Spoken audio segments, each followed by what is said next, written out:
KHOU 11 starts right now with a breaking news alert.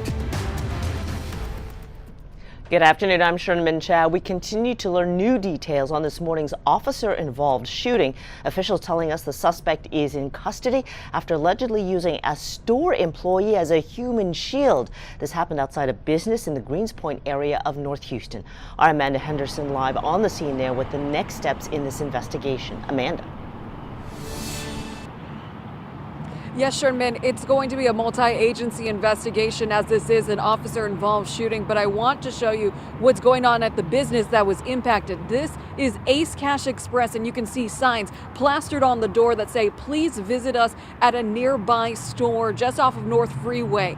They're both in English and Spanish because this is the business where that suspect allegedly confronted an employee who was opening this morning. You see the hours right there on the door at 9 a.m. It has happened just before that. The suspect allegedly confronting the employee with a gun. And officers say when they came outside, the gun was to the back of the employee, and that's when officers opened fire on that suspect. Thankfully, the employee was able to get away safely, but you can imagine that it was an absolutely terrifying experience. And they say that some security cameras in the area were actually what alerted them to knowing that the suspect had that employee by a gun. Take a listen. He's walking out with her. It appears on the video that he has a pistol to her back and walking in behind her, using as a shield as he steps out of the business. Again, thankfully that employee is okay this afternoon. Officials are still combing through the scene for any clues. And Assistant Chief Luis Menendez says not only will the Internal Affairs Department be looking into this, but also the Homicide Department as well as the DA's office. A lot of people coming together to figure out and piece together what took place leading up to the confrontation and also what took place in the moments from the time that the suspect allegedly confronted the employee to when officers got here just 4 minutes later. We're live on the north side of Houston. Amanda Henderson, KHOU 11 News. A terrifying morning out there. Thank you, Amanda. This week, a new wave of Texas laws set to kick in, impacting local law enforcement, lawmakers, and more. Let's take a look. House Bill 18 creates tougher penalties for lawmakers who break quorum to delay legislative action. This includes bigger fines and limits on campaign funds during the quorum break. That comes after House Democrats left the state back in August to protest the GOP congressional redistricting maps. And House Bill 26 lets Harris County sheriffs and constables contract directly with HOAs, school districts, and utility districts for extra policing without needing approval from county commissioners. According to the Texas Tribune, supporters say it protects popular deputy programs, while critics worry it could disrupt the county budget. And Senate Bill 8, or the so-called bathroom bill, says people must use restrooms, locker rooms, and changing rooms in public buildings according to their biological sex. This includes government offices, schools, universities, prisons, and shelters. This aims to restrict transgender, non-binary, and intersex access to private spaces. All of these new laws take effect on Thursday. All right, taking effect right now, the weather. Kim Castro, what a wet start to the day. I know, it's been pretty nonstop into the overnight hours this morning and now lunchtime. Steady rain. It hasn't been too heavy and there hasn't been too many disruptions. Not a lot of thunderstorm activity out there. It's more of that nuisance, light drizzle to moderate rain. Downtown, we've had a rainfall rate that's steadily dropping, so now less than 1/10 of an inch of rainfall per hour, but because we have seen several hours of rainfall, we've accumulated about 1/2 an inch in the downtown area. A couple of other spots, though, in Harris County have gotten to the 2-inch marker, headed out towards Baytown. That's where you've had a pocket of heavy rainfall. Sugarland, Richmond, Fresno, about 2 inches of rainfall there as well. You notice most of the activity is closer towards the island. weekend. So that's where this coastal low has really focused its energy. North of town, so up towards Spring, Conroe, Huntsville, nothing more than a sprinkle. For the most part, you're going to stay dry even into the rest of the day. We do have the potential to accumulate an additional 1 to 2 inches of rainfall today, which could lead to some localized street flooding, but you'll notice that risk is low. It's a 1 on the 1 to 4 scale. For the most part, it is going to be manageable rain. Look for another burst of downpours as we go into the 3-4 o'clock time frame, and then the rain starts to taper. You could still see a light sprinkle even into late tonight, but then overnight, that's when we not only clear out the rain, but clear out the cloud cover, and that is going to lead to a very chilly start tomorrow. Remember, clouds act like a little bit of a blanket, trapping in some of the warmth. Without it, we're gonna cool off even more by tomorrow. So I'll have a detailed look at what to expect for the rest of the week when I see you back here for the 7-day forecast, Jordan. All right, thank you, Kim. As always, be sure to download our free KHOU 11 mobile app to follow the forecast. Authorities in California searching for the gunman in a deadly mass shooting at a child's birthday party over the weekend. This happened in Stockton in Northern California. 3 children and a 21-year-old were killed. 11 others were wounded. Police say up to 150 people were inside the banquet hall when the shots began. They are urging witnesses to come forward. Authorities believe this was a targeted incident. We will keep you updated as that investigation continues. The man accused of killing United Healthcare CEO Brian Thompson is back in court. What his attorneys want thrown out. That's next.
The man accused of killing United Healthcare CEO Brian Thompson about a year ago is due in state court today. Luigi Mangioni's defense team trying to suppress key evidence, including statements they say were made without Miranda warnings and items seized from Mangioni's backpack during his arrest in Pennsylvania.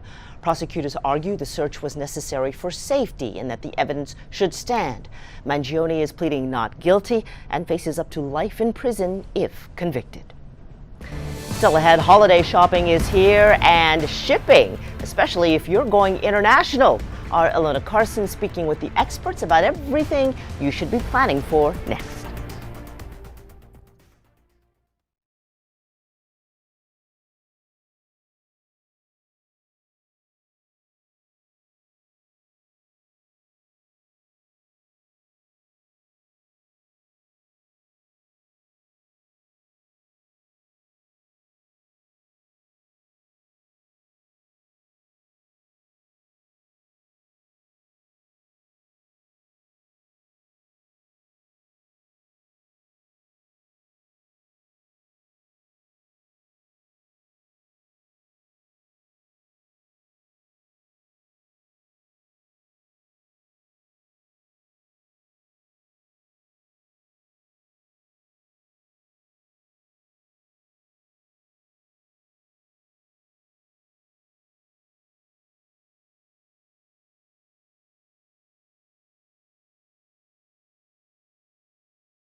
Welcome back on a Cyber Monday. Holiday shopping is in full swing, and if you're planning to ship gifts internationally, it's important to know how to beat the rush. We are joined by Greg Hewitt, CEO of DHL Express US.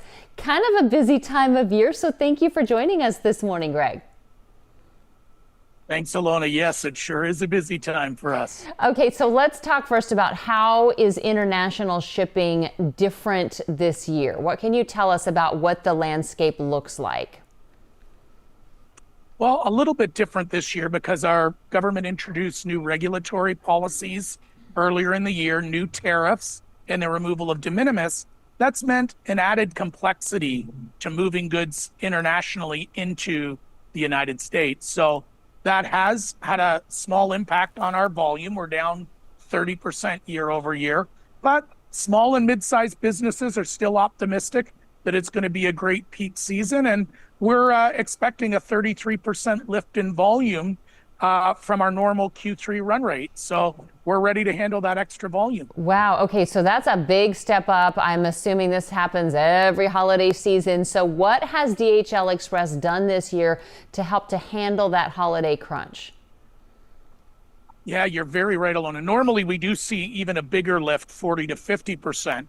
So at 33, it meant I had really good staffing around couriers, staff in the warehouses like behind me to handle the packages. But with this increased complexity around customs clearance, it meant that I needed to add over 600 people, 300 in brokerage and clearance operations, more than 200 in finance and duty billing, and over 100 in customer service to make sure that we could clear the goods coming in, get the duty and tariffs and taxes right, and collect payment, all to keep those packages moving and get them delivered on time. Yeah, you know, it does seem like there's a lot more steps involved in this. I've noticed that when I'm getting an international delivery. So what's the best advice for shoppers to avoid any delays or missed deliveries, especially since we all think about that December 25th as being the deadline? Well, first, always good advice any year is order early. Why take that risk or that stress? The last day for us is December 18th, so get those orders in. The second, from my perspective, is make sure when you're completing that order online, try to get the estimated duty and taxes owed so that you're prepared and not shocked when the goods come in that you owe the government those tariffs and those duties. And finally, get your email address and your cell phone number on that order so that if there is an issue, we know where to find you. We can reach out, get paperwork, collect payment, to make sure nothing is stuck in any of our facilities. Okay, that's great advice. Any trends that you're seeing in holiday shipping this year? Well, I think the trends are a little bit more moderate peak than normal. Volumes are down a little with the change in cost. But overall, small and mid-sized businesses are optimistic that it's going to be a good holiday season, and they're going to see increases in their orders. Over 40% of respondents in a survey recently said they expected that. Surprised me a little, but that's good news, and that's great to hear for businesses and consumers in the U.S. I mean, it really is. And a shout out to all of those employees that you have working behind you there diligently early on a Cyber Monday morning. I mean, I know that this is such a busy time. Everybody wants to be with their families. They really do make sacrifices. So anything you want to say to all of those employees? Well, I, of course, say thank you to all of my team across the U.S. who, when it comes to holiday season, while others may be hunkering down with their family and friends, my team's on the ground making sure that everybody gets those important deliveries, those important holiday gifts, and I depend on them, and I'm very thankful for all of their efforts. Yeah, I mean, we all are. Thank you for joining us. I know, as I said, you're so busy. We appreciate you taking some time to walk us through all of this. Greg Hewitt with DHL Express. Thanks. All right, thank you, Ilona. Let's turn to weather now. Kim Castro, man, it is cold and wet outside. Messy, yeah, very, very dreary start to the week, but it definitely makes it feel like the holidays. And aside from it being wet out there, we're not seeing any strong or severe storms, so that's great. Definitely making the temperatures pretty chilly though on our Monday afternoon. We're all in the 40s, some of us even closer to the 30s. Brenham, 42 degrees right now. Tomball, you're at 45. Pearland, you're still seeing some rainfall in your neighborhood. You're at 46, 45 at IAH. Here's a live look from our Hotel Zaza camera looking out towards the Med Center. Looks like not a lot of rain right now for Herman Park. The airport, though, seeing some steady rainfall. And there's a breeze out of the north that actually makes it feel even colder than it actually is. So 45 degrees right now feels like 41. So if you are stepping outside, you had a business meeting planned, you've got a nice lunch plan, dress in layers and make sure you carry your umbrella with you. That's a good idea through the rest of our Monday because we're tracking a chance for rain even into the late night hours. And notice with rain and cloud cover locked in, those temperatures are not moving. So we're gonna stay capped in the upper 40s for a high temperature today. There's a chance that a couple spots with this amount of steady rainfall could see some localized ponding. I think that's going to be the biggest threat today. So just be a really cautious, courteous driver, especially as you're riding up along the edge of a sidewalk, for example. That's where we tend to see a lot of ponding. If somebody is waiting at the bus stop, slow down or try to merge to the center lane so you're not splashing people. It's a good idea to slow down when it's raining anyways because the roads are very slick.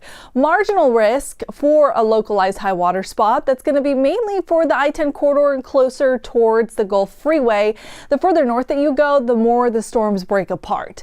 Another round of downpours through 3:30, and then it's really light rain, an isolated drizzle possible even until 9-10 o'clock. Then you'll notice cloud cover even starts clearing, and we're getting cold overnight. 37 waking up tomorrow morning in the Heights, 3rd Ward, Gulf Crest, also at 37, Channel View, 38, and even colder the further north that you go, Navasota and Livingston, you could maybe crack closer towards the 32 freeze mark for tomorrow morning. Briefly though, because under the clear skies, tomorrow actually looks a little bit warmer. So we go from 49 of a high today to 56 for tomorrow. And then on Wednesday, we're back to a small rain chance, but we start actually warming up a little bit. So we'll get into the upper 60s, which is average for this time of year. So we expect this for the start of December. Some colder temps, some on and off rain chances. We're actually really average. That is our outlook all the way through December 11th. The wetter than normal forecast is for the East Coast. You know what else December marks? The end of hurricane season. This is how it wrapped for us. We saw quite a few storm systems in the Atlantic Basin around this area of high pressure, but for the first time since 2014, no Gulf Coast impacts in the tropics. So all in all, we got really lucky with hurricane season this year. So we can breathe a sigh of relief. I always hold my breath when I say stuff like that, especially when we haven't cleared hurricane season, but now we can say that. 7-day forecast looks like this. So remember, we make it into the 60s on Wednesday and we take the 60s all the way through the weekend. Keep your umbrella handy through Friday for some on and off showers, and then weekend plans look fantastic. So much to do this time of year, Sherman. I know I personally want to make it to Zoo Lights this year. I didn't get to go last year, so I really want to do all the festive stuff, and this weekend looks great for it. I can vouch. Zoo Lights, very, very cool. So definitely great. go, my dear. Yes, I will. Today is Cyber Monday, and as you continue Christmas shopping, we ask that you keep our KHOU 11 Secret Santa Toy Drive in mind. We are partnering with the Salvation Army to help bring joy to thousands of children across the Houston area. You can donate new unwrapped toys or make a monetary contribution today. Just scan the QR code on your screen right now to get started. And still ahead, Oxford Dictionary's word of the year is officially out, and it tripled in use over the past year. So what word took the top spot and the two surprising finalists? All that is next.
Rage bait was named Oxford University's Word of the Year for 2025. Rage baiting is the feeling that a person gets when reading something online that seems designed to incite anger or a reaction. According to the UK-based dictionary, the use of rage bait tripled in 2025.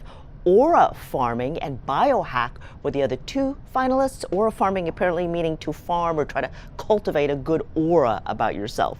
All right, keep it right here for the final word in your forecast after the break.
All right, the last word in weather. Kim Castro. Today is cold, Sherman, cold and rainy. It is the coldest day of the 7-day forecast, though, so temperatures do start climbing, but you're going to need your umbrella through Friday. This weekend, gorgeous. No rain, a little bit warmer. All right, thanks, Kim. Thank you for joining us for our new hour-long edition of KHOU 11 News at Noon from our Avenida studios. We'll see you back here at 4 from our Westheimer studios.